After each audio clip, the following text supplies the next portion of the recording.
প্রশাসনের বেঁধে দেয়া ৩ দিন সময়সীমার দ্বিতীয় দিনেও লুট হওয়া সাদা পাথর ফেরত দিচ্ছেন ব্যবসায়ীরা। ২৪ ঘন্টায় প্রায় ১২ লাখ ঘনফুট পাথর ফেরত এসেছে। এসব পাথর নৌকায় করে প্রতিস্থাপন করা হচ্ছে। ফিরছে সাদা পাথরের সৌন্দর্য। সিলেট বিভাগীয় প্রতিনিধি ভয়েস খসরুর তথ্য, ছবিতে ডেস্ক রিপোর্ট। ওয়ালটন এখন দেশের সীমানা পেরিয়ে পৌঁছে গিয়েছে ৫০টিরও বেশি দেশে। ওয়ালটন, ঘরে ঘরে, বিশ্বজুড়ে। প্রশাসনের আলটিমেটামের পর লুট হওয়া সাদা পাথর ফেরতে গতি বেড়েছে। ব্যবসায়ীরা নিজেদের উদ্যোগে নৌকা ও ট্রাকে করে লুটের পাথর ফিরিয়ে দিচ্ছেন। রোববার থেকে সোমবার সকাল পর্যন্ত অন্তত ১২ লাখ ঘনফুট পাথর ফেরত এসেছে।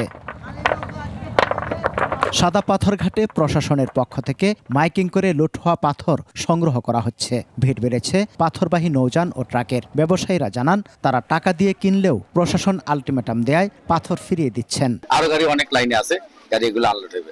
এগুলা আমরা ওই যে দেখেন বাকি দিয়া নৌকা দিয়া আবার যে জায়গা থেকে নিয়ে ওই জায়গা দিয়েছি। পাথরগুলো আবার রিটার্ন আসতেছে। এগুলো আমরা আবার এই জায়গায় জায়গায় সুন্দর মতো সাজিয়ে আবার পর্যটনকে সুন্দর রাখতেছি। প্রতিদিন কয়েকশো নৌকায় আসা সাদা পাথর প্রতিস্থাপন করায় ফিরতে শুরু করেছে সৌন্দর্য।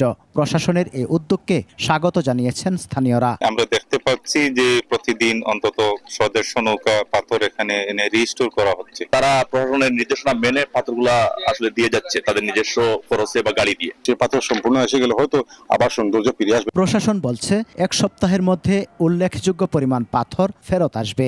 বিভিন্ন জায়গায় জব্দকৃত মালামাল এবং আমরা এই সদর থেকে আরো মালামাল আসতেছে। আশা করি আমরা এই সপ্তাহ শেষের নাগাদ আপনাদের একটা ভালো তথ্য দিতে পারবো। মঙ্গলবার বিকেলের মধ্যে পাথর ফেরত না দিলে সাঁড়াশি অভিযান সহ পরবর্তী আইনি পদক্ষেপ নেওয়ার কথা জানান কর্মকর্তারা।